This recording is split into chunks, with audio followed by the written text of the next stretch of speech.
I found my best friend's journal open on her coffee table while she was in the shower, page after page filled with "I hate her so much and it should have been me living her perfect life."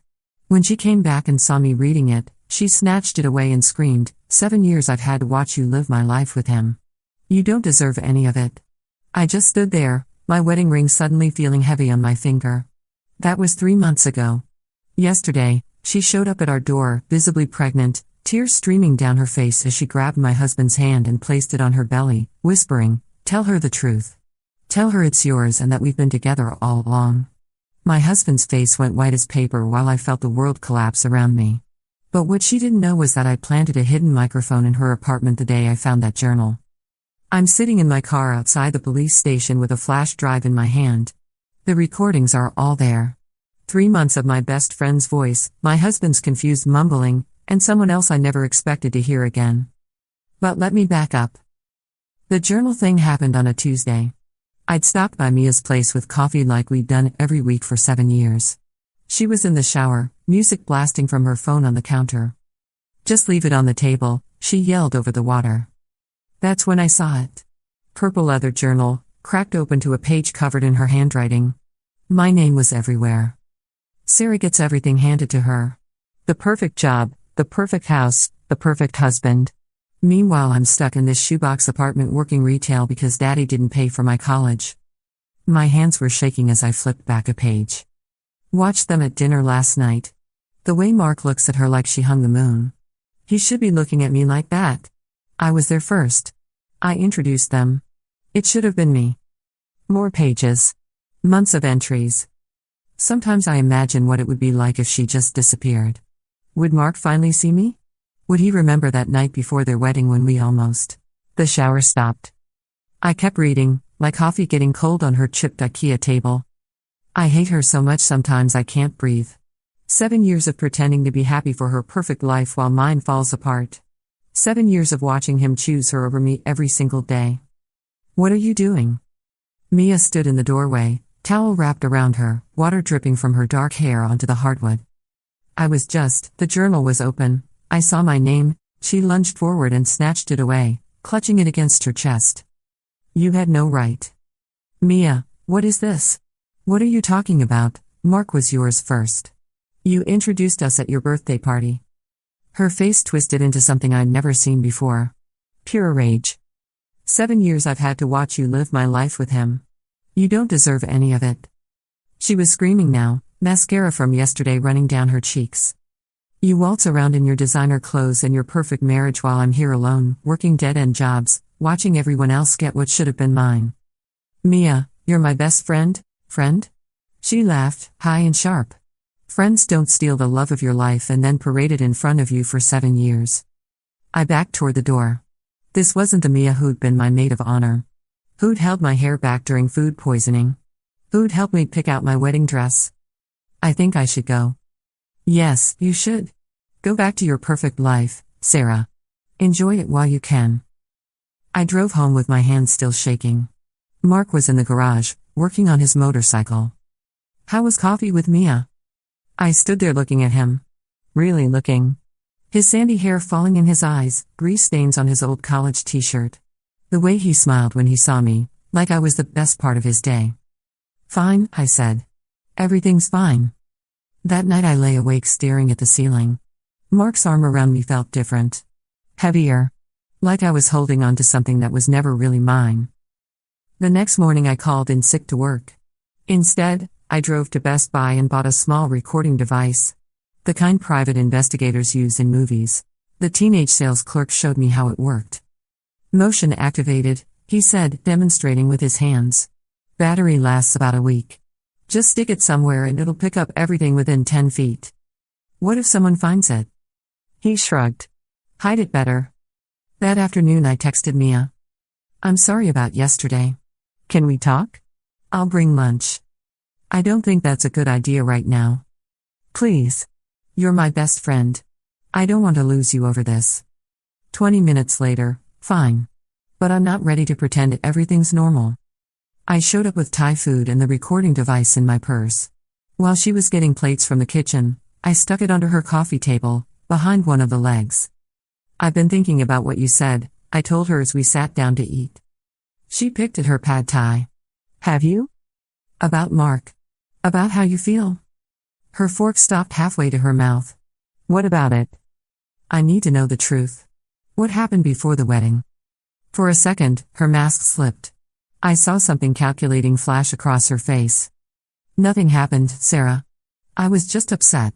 You know how I get when I'm emotional. But her voice was different. Careful. Like she was reading from a script. We ate in silence after that. I helped her clean up, hugged her goodbye, and left the device under her table. A week later I went back to retrieve it. This time I brought flowers and an apology. I overreacted, I told her. Reading your journal was wrong. I should have closed it the second I saw it was personal. She seemed more relaxed. More like the old Mia. I'm sorry too. For what I said. I was just having a bad day. While she arranged the flowers in a vase, I pawned the device from under the table. That night, I plugged it into my laptop and put in headphones. Mark was watching TV in the living room. The first few hours were boring. Mia moving around her apartment, talking to her cat, playing music. Then I heard her on the phone. No, it went fine. She apologized and everything. I don't think she suspects anything. A man's voice responded, but it was too muted to make out. The timeline's perfect. Another month or two and then we make our move. More mumbling from the other person. Trust me, I know Mark better than she does. I know exactly what will work. My blood went cold. Once she's out of the picture, everything falls into place. Mark and I can finally be together, and you get what you want. I replayed that section 10 times, trying to make out the other voice. It sounded older. Familiar somehow, but I couldn't place it. I started checking in on Mia more often. Casual visits with coffee or lunch, always with a new recording device. She seemed pleased that I was making an effort to repair our friendship. I'm glad we're past all that drama, she said during one visit, touching my arm. You know you mean the world to me, right? I smiled and nodded while the device under her couch captured every word. The recordings revealed a pattern. Phone calls every few days, always with the same mysterious man. They talked about the plan and perfect timing and how I would never see it coming. But they also revealed something else. Mark's name came up constantly, but not the way I expected. Mia talked about him like he was confused. Disoriented. He's been so foggy lately. Keeps forgetting conversations we've had. Yesterday he asked me the same question 3 times. That's good, the man said. Means it's working. Keep increasing the dose. Are you sure it's safe? He seems really out of it sometimes. It's temporary. Once this is over, he'll be back to normal. Well, mostly normal. I sat in my car outside a Target parking lot, listening to this conversation on repeat. They were drugging my husband. That explained so much. Mark had been different lately. Tired all the time. Forgetting things. I thought it was stress from work. But how were they getting drugs into him? And what drugs? The answer came 2 weeks later. I was having lunch with Mia at our usual spot when she excused herself to use the bathroom. Her purse was sitting open on the table. Inside, I could see a small brown bottle with no label. When she came back, I was stirring my soup like nothing had happened. You know what's funny? She said, settling back into her seat. Mark's been stopping by my coffee shop more often lately. Almost every morning before work.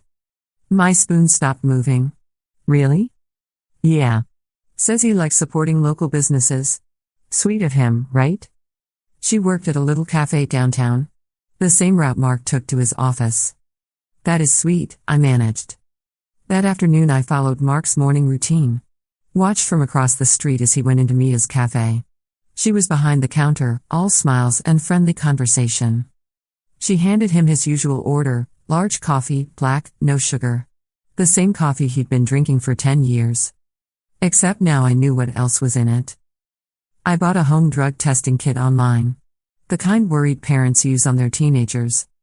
That night, while Mark was brushing his teeth, I collected a sample from the coffee mug he'd left on his nightstand. The same mug he'd been using every morning for weeks. The test came back positive for benzodiazepine. A lot of it. I sat on our bathroom floor, staring at the results. My best friend was drugging my husband with anxiety medication. Enough to make him confused and compliant. But why? What was the endgame? I got my answer 3 days later. Mark came home from work looking pale and shaky. I think I need to see a doctor, he said, slumping into a kitchen chair. I can't remember half of today.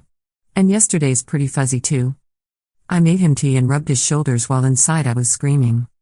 Maybe it's just stress. You've been working so hard lately. Maybe. He leaned into my touch. Sarah, have I been acting weird lately? Different? A little tired, maybe. Nothing major. He was quiet for a long time. Then Mia called me at work today. Said we'd made plans for coffee tomorrow morning. But I don't remember making any plans. My hand stilled on his shoulders. She probably just wants to catch up. You know how she is. That's just it. I don't remember the last few times we got coffee either. But apparently we've been meeting regularly? She knew things about conversations we'd supposedly had, but I couldn't remember any of it. I kept rubbing his shoulders and made soothing noises while my mind raced. I'm worried I'm losing my memory or something. What if it's early onset dementia? My grandfather had it. Hey. I turned his chair around so he was facing me. You're 32. It's not dementia. You're probably just overworked and stressed. But I could see the fear in his eyes. The confusion. That night, he held me extra tight. Promise me, he whispered into my hair. If something's wrong with me, if I start forgetting important things, promise you'll be patient with me. I promised, even though I knew the truth. Someone was stealing his memories on purpose. The next morning I followed Mark to Mia's cafe again. This time I went inside. The morning rush was in full swing. I ordered a latte and positioned myself where I could watch the counter. Mark came in right on schedule. Mia's face lit up when she saw him. The usual? She asked, already reaching for a cup. Actually, I think I'll try something different today. Her hand froze. Different? Maybe a cappuccino. Or that lavender thing you mentioned. Oh, but you love your regular coffee. You always say it's the only thing that gets you going in the morning. Her voice was strained, but she was still smiling. I know, but I thought I'd switch it up. She poured his regular coffee anyway, sliding it across the counter. On the house today. Try something new tomorrow if you want, but this is your favorite. Mark looked confused but took the coffee. Thanks, Mia. That's really nice of you. As he left, I saw her shoulders sag with relief. I followed him to his car and watched him take a long sip before pulling out of the parking lot. That was the last time he went to her cafe. I'd been avoiding the question of who Mia was working with, but the voice on the recordings was getting clearer. More familiar. It hit me during a particularly clear conversation about making Sarah pay for what her mother did. I knew that voice. I'd spent my childhood trying to forget it, but some sounds get buried in your bones. My father. The man who walked out when I was 8, leaving my mom with nothing but debt and broken promises. Who I hadn't seen or heard from in over 15 years. Suddenly I understood. This wasn't just about Mark. This was revenge. I drove to my mother's house that night. She was in her garden, pruning roses in the twilight. Mom, I need to ask you something. She looked up, dirt smudged on her cheek. What's wrong? You look upset. Have you heard from Dad recently? Her face went still. Your father? Sarah, you know I haven't spoken to him since the divorce. Are you sure? No letters, no phone calls, nothing? She set down her pruning shears. Why are you asking this? I sat down on her porch steps. I think he might be back. I think he might be trying to hurt me somehow. Hurt you? Honey, your father was a lot of things, but he was never violent. Not physically. But what if he wanted revenge? For the divorce, for you getting the house, for him having to pay child support? Mom sat down next to me. The child support stopped when you turned 18. That was 14 years ago. But maybe he's still angry. Maybe he blames our family for ruining his life. She was quiet for a long time. Then, there was something. About 6 months ago. My stomach dropped. What kind of something? I got a friend request on Facebook. From a profile with no picture, but the name was familiar. Robert Hernandez. My father's middle name was Robert. His mother's maiden name was Hernandez. Did you accept it? No, but I looked at the profile. It was mostly empty, but there were a few posts about getting back what was stolen and making things right. I thought it was just some random person, but now. She trailed off, staring at her roses. Mom, did you ever post about me on Facebook? About my wedding, my job, anything? Of course, honey. I'm proud of you. Why? So he'd been watching. Learning about my life through my mother's social media posts. But how had he connected with Mia? I got my answer the next day when I went back to retrieve another recording device from Mia's apartment. She wasn't home, but I could hear voices through the door. I pressed my ear against it. Been 15 years since I've seen her, a man was saying. She looks just like her mother did at that age. She doesn't deserve any of it, Mia replied. The perfect husband, the perfect life. While people like us get nothing. Her mother thought she was so much better than me. Took everything in the divorce, turned my own daughter against me. Now it's time for payback. And you're sure Mark will choose me once Sarah's out of the picture? Men always choose the woman who needs them. Sarah's too independent, too confident. You're vulnerable, desperate. He'll want to save you. I backed away from the door, my heart pounding. That night, I called a lawyer. You need to go to the police, Janet Kessler said, reviewing the recordings I'd brought her. This is conspiracy, drugging without consent, possibly stalking. But will they believe me? It's just voices on a recording. The drug test on your husband helps. And the pattern of behavior you've documented. But Sarah, you also need to tell Mark what's happening. I'd been dreading this. How do you tell someone their reality has been manipulated for months? He's going to think I'm crazy. He's going to think you saved his life. That evening, I made Mark his favorite dinner and waited until he seemed clear-headed. The coffee shop had been closed for renovations all week, so he'd been getting his caffeine fix elsewhere. The fog in his eyes was starting to lift. Mark, I need to tell you something. And I need you to listen to the whole thing before you say anything. I started with the journal and worked my way through everything. The recordings, the drugs, my father's involvement. Mark sat perfectly still through the entire story. When I finished, he was quiet for a long time. Play me one of the recordings, he finally said. I pulled out my laptop and played the clearest conversation I had. The one where Mia talked about increasing his dose. Mark's face went through a series of expressions. Confusion, recognition, and finally, anger. That explains so much, he said quietly. The missing time, the conversations I couldn't remember. I thought I was losing my mind. I'm so sorry. I should have told you sooner, but I needed proof. He reached across the table and took my hands. You saved me. If you hadn't figured this out. He shuddered. What was their end game? What did they want? I think they wanted to break us up. Make you so confused and dependent that when Mia offered comfort, you turned to her. And my father gets his revenge by watching my life fall apart. Mark was quiet again, processing everything. We need to call the police, he said finally. Before I could respond, the doorbell rang. Mia stood on our front porch, visibly pregnant, tears streaming down her face. Mark and I looked at each other. This wasn't in any of the recordings. Mia? I opened the door wider. What's wrong? She pushed past me into the living room, her hands cradled around her belly. I can't do this anymore, she sobbed. I can't keep lying. Mark stepped forward. Lying about what? That's when she grabbed his hand and placed it on her stomach. Tell her the truth. Tell her it's yours and that we've been together all along.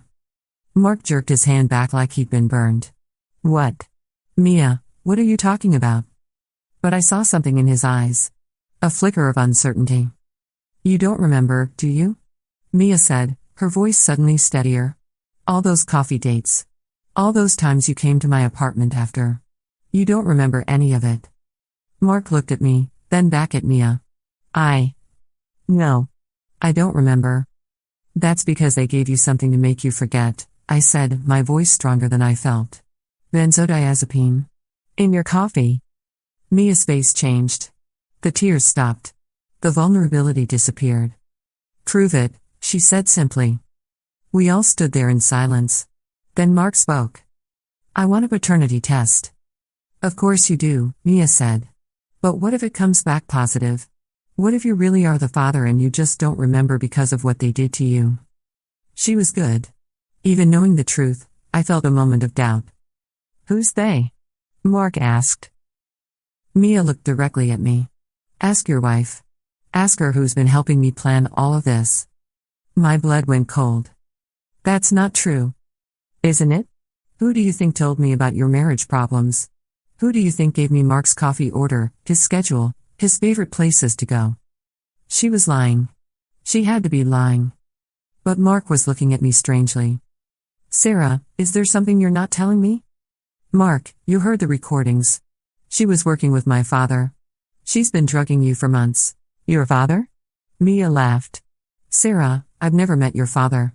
I don't even know what he looks like. The room started spinning. If she wasn't working with my father, then who was the man on the recordings? You're lying, I said, but my voice sounded weak.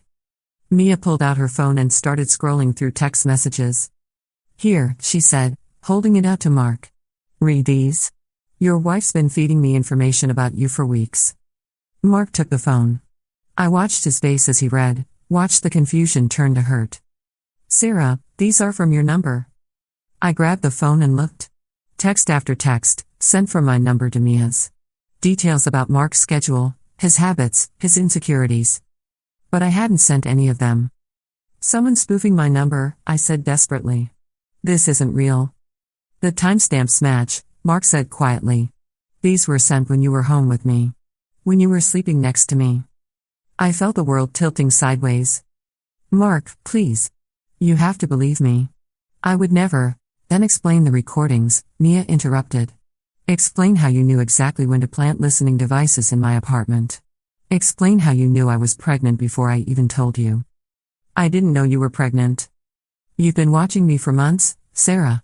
Following me, recording me, manipulating me just like you manipulated Mark. She turned to Mark, placing her hand on her belly again. She's been playing both of us. Making you confused and dependent while making me think you were interested in me. Also, she could be the hero who saves you from the crazy best friend. Mark was staring at me like he'd never seen me before. Is that true? Have you been drugging me? No. Mark, please, think about this logically. Why would I drug you and then expose the person who was supposedly helping me? But I could see doubt creeping in. The drugs had messed with his memory, his ability to trust his own perceptions. I don't know what to believe anymore, he said quietly. That's when I heard a slow clap from behind me. A man stood in our open doorway. Tall, graying at the temples, wearing an expensive suit. Bravo, he said, stepping into our living room uninvited. Really, that was beautifully orchestrated. I'd never seen him before in my life. Who are you? Mark demanded. The man smiled. I'm the other voice on your wife's recordings. Though I suspect she knows exactly who I am. My mind raced. This wasn't my father. I'd never seen this person before. I'm sorry, but I think there's been a mistake, I said. No mistake, Sarah. We've been planning this for a very long time. He walked over to Mia and put his arm around her shoulders. My daughter's quite the actress, isn't she? Mia leaned into him, smiling for the first time since she'd arrived. Your daughter? I looked between them, seeing the resemblance now. The same dark eyes, the same calculating expression. Mia's been helping me with a little social experiment, the man continued. We wanted to see how easily we could destroy a marriage using nothing but confusion and paranoia. Mark stepped closer to me. What the hell is going on? My name is Dr. Richard Lawson, the man said. I specialize in psychological manipulation. Memory suppression. The kind of research that requires real-world testing. You drugged me, Mark said. We drugged you both, Dr. Lawson corrected. Sarah, didn't you notice how paranoid you've been lately? How quickly you jumped to conclusions? How easily you believed your best friend could betray you? My mouth went dry. The coffee Mia had been bringing me. The lunches we'd shared. You've both been subjects in our study. The question was, can we turn two people who love each other into enemies using chemical enhancement of existing insecurities? He pulled out a tablet and showed us a screen full of data. Mark's fear of losing his memory, Sarah's fear of betrayal. We simply amplified what was already there. But the recordings, I said weakly. Staged. Every conversation you heard was scripted. We needed you to believe there was a conspiracy so you become increasingly paranoid and controlling. Mia stepped forward. The pregnancy isn't real either. It's just a prosthetic belly. We needed one final dramatic moment to push you both over the edge. I sank into a chair. 3 months of fear, suspicion, and paranoia. All manufactured. But why? Mark asked. Because people pay good money to understand how to manipulate relationships, Dr. Lawson said. Advertising companies, political organizations, social media platforms. The applications are endless. This is illegal, I said. Actually, it's not. You both signed consent forms. What consent forms? Mia pulled out a folder and handed it to Mark. Remember that day you came into the coffee shop and I asked you to sign a petition for local artists? That wasn't a petition. Mark flipped through the papers, his face growing pale. And Sarah, remember when I asked you to sign that lease renewal form for my apartment? Same thing. I felt sick. This can't be legal. You can't just drug people because they signed something they didn't understand. The consent forms were very clear about the nature of the study, Dr. Lawson said. Most people just don't read what they're signing. Mark threw the papers down. Get out of our house. Of course. Our work here is done anyway. You'll both be back to normal in a few days once the drugs clear your systems. Dr. Lawson headed toward the door, then turned back. Oh, and Sarah? Your real father says hello. He's been funding this research for the past 2 years. Turns out he's quite wealthy now. Tech investments. He wanted me to tell you this was his way of saying goodbye. The door closed behind them, leaving Mark and me alone in our living room. We sat in silence for a long time. Finally, Mark spoke. How much of what I remember is real? I don't know, I admitted. How much of what I remember is real? We spent the rest of the night going through everything. Every suspicious moment, every paranoid thought, every memory that didn't quite fit. By morning, we'd filled 3 pages with questions we couldn't answer. I think we need to see a doctor, Mark said. Both of us. Get blood tests, figure out what they gave us. And a lawyer. This can't be legal, no matter what we signed. Mark nodded, then looked at me. Sarah, I need you to know something. Even when I couldn't remember things clearly, even when I was confused about everything else, I never stopped loving you. I started crying then. 3 months of fear and suspicion finally breaking open. I'm so sorry I didn't trust you. I'm sorry I let them make me paranoid. They made us both paranoid. That was the point. He pulled me close, and for the first time in months, I felt safe. The blood tests confirmed what we already knew. High levels of benzodiazepine and something called scopolamine, which the doctor explained was used to make people more suggestible. How long were you exposed? She asked. About 3 months, Mark said. The good news is there shouldn't be any permanent effects. The bad news is your memories from that period may always be unreliable. Dr. Chen, our toxicologist, pulled up charts on her computer screen. The scopolamine levels are particularly concerning. This drug is sometimes called devil's breath in criminal circles. It makes victims extremely compliant and erases their ability to form new memories during exposure. She pointed to a spike in Mark's blood work. See this? You were getting massive doses. Enough to make you black out entire conversations while appearing completely normal to outside observers. That explains the coffee meetings, Mark said quietly. I come home knowing I'd seen Mia but unable to remember what we talked about. And Sarah, your levels are lower but still significant. The paranoia, the hypervigilance, the obsessive behavior, all chemically enhanced versions of normal protective instincts. I thought about those weeks of following Mark, planting recording devices, checking his phone while he slept. It felt like watching someone else's life. How did they know the exact doses to give us? I asked. Dr. Chen's expression darkened. This level of precision suggests extensive prior research. I'd be very surprised if you were their first test subjects. We left the hospital with a folder full of test results and a growing understanding of how thoroughly we'd been manipulated. That night, Mark found me sitting on our bathroom floor, staring at the drug testing kit I'd used months earlier. I was so proud of myself for figuring it out, I said. I thought I was being smart and protective. You were. Even drugged, you knew something was wrong. But what if I hadn't figured it out? What if I just kept getting more paranoid until I destroyed us myself? Mark sat down next to me on the cold tile. But you did figure it out. That's what matters. I keep thinking about all the couples who didn't. Dr. Chen said there might be others. There probably are. But we can't save everyone, Sarah. We can barely save ourselves. He was right, but it didn't make the guilt any easier. Our lawyer was more optimistic about the legal case. Consent obtained through deception isn't valid consent, Janet explained. And drugging people without their knowledge is assault, regardless of what they signed. She'd already filed complaints with the medical board, the university where Dr. Lawson worked, and the police. The daughter will probably flip and testify against him in exchange for a plea deal. These kinds of cases rely heavily on cooperation from co-conspirators. Mia called me 2 weeks later. "I need to talk to you," she said. "Can you meet me somewhere public?" We met at a Starbucks downtown. She looked different without the fake pregnancy belly. Smaller, younger, more nervous. "I want you to know I'm cooperating with the police," she said before I could speak. "Good. And I want you to know that some of it was real." I looked up from my coffee. "What do you mean?" "I really was jealous of you. Your life, your marriage. That part wasn't fake. But the drugging was. The drugging was my father's idea. But the feelings behind it." She shrugged. "Those were mine." We sat in uncomfortable silence. "Why did you agree to do it?" I asked finally. "Money, partly. But also because he promised it would be harmless.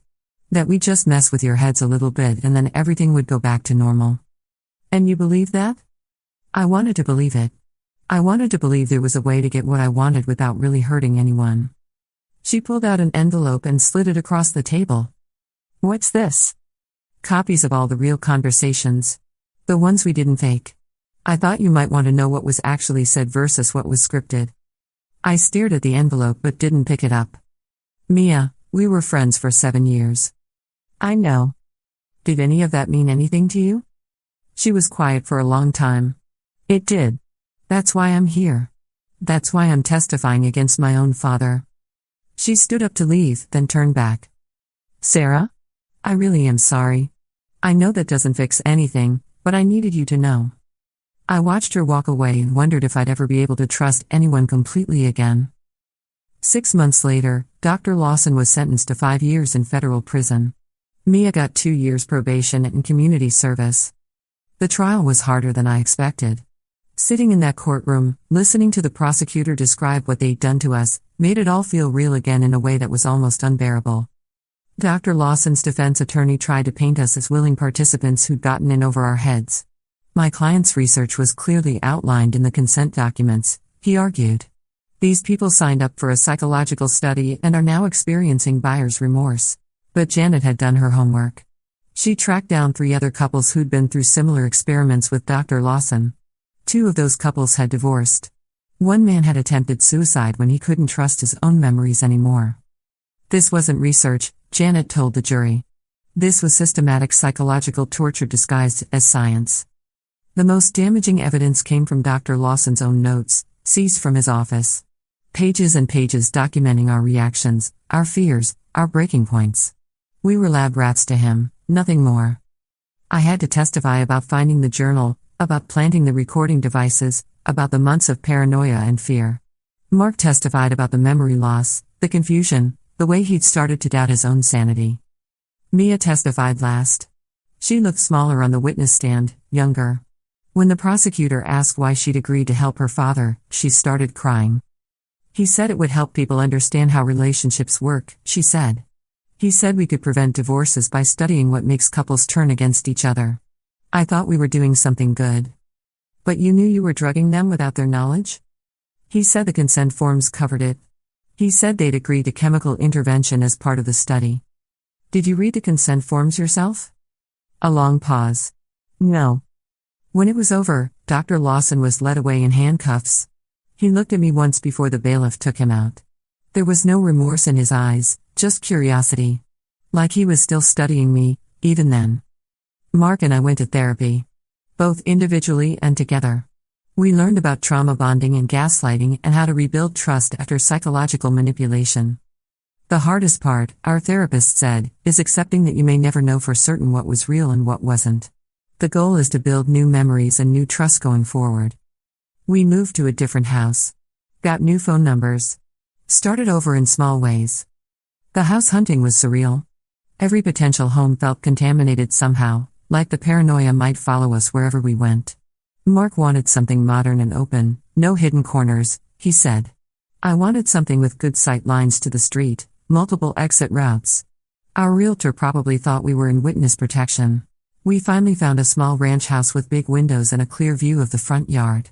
The previous owners had left a garden in the backyard, tomatoes, herbs, flowers. Something about growing our own food felt important after months of not knowing what we were consuming. Mark switched jobs and I took a sabbatical from work. We spent a lot of time just talking, rebuilding our foundation from the ground up. The sabbatical wasn't planned. 3 weeks after the trial, I had a panic attack during a client meeting. Just froze completely when the client offered me coffee.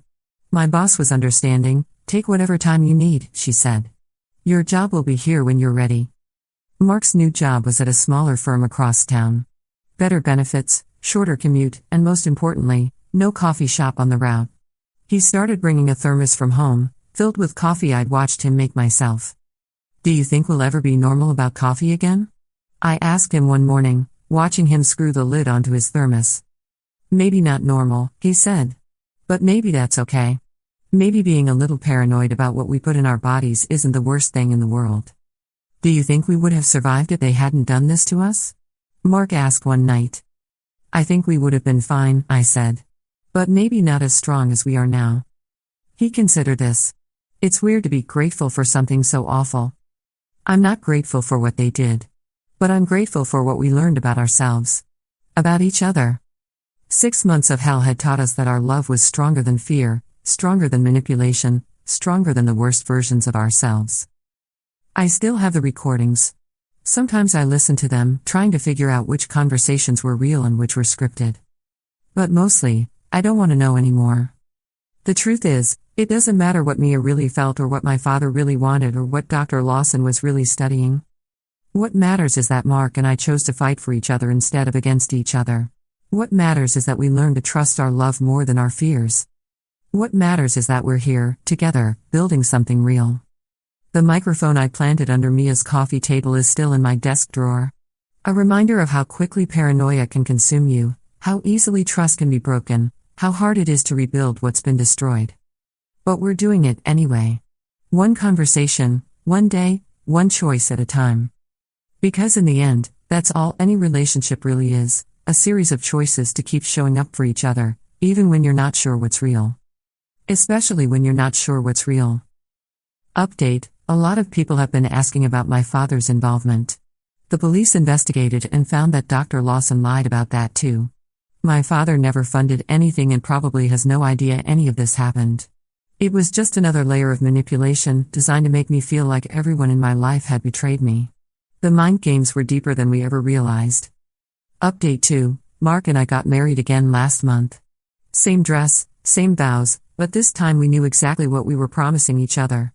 Our therapist said it was unnecessary, but we wanted a memory that was completely ours. Mia sent a card from prison. I didn't open it. For everyone asking how we're doing now, we're good. Really good. Mark's memory came back completely, and we've learned to laugh about some of the ridiculous things we believed during those 3 months. Like when I was convinced he was having secret meetings with Mia because he came home smelling like vanilla. Turns out his office building had switched to vanilla-scented air fresheners. The trust issues took longer to work through than the drug effects, but our therapist was right, we're stronger now than we were before. When you've survived someone literally messing with your brain chemistry and you still choose each other, it puts normal relationship problems in perspective. We kept the house we moved to and turned the spare bedroom into an office where I work from home now. Sometimes I catch Mark looking at me while I'm working, just watching me be normal and boring and real. He says it's the most beautiful thing in the world. The legal case is still ongoing. Dr. Lawson is appealing his sentence, claiming his research was legitimate. His university fired him and revoked his tenure. Turns out we weren't his first victims. 5 other couples have come forward with similar stories. Some of them weren't as lucky as us. Someone asked if I regret planting the microphone. Honestly? No. Even though it led me down a rabbit hole of paranoia, it also gave us the evidence we needed to prove what happened. Without those recordings, people might never have believed us. Sometimes you have to trust your instincts, even when those instincts have been chemically altered. The weirdest part is that I still think about Mia sometimes. Not with anger anymore, but with something like sadness. 7 years of friendship, and I'll never know which parts were real and which parts were her playing a role. But maybe that's okay. Maybe the friendship was real to me, and that's enough. Anyway, that's our story. Thanks to everyone who reached out with support. It helped more than you know.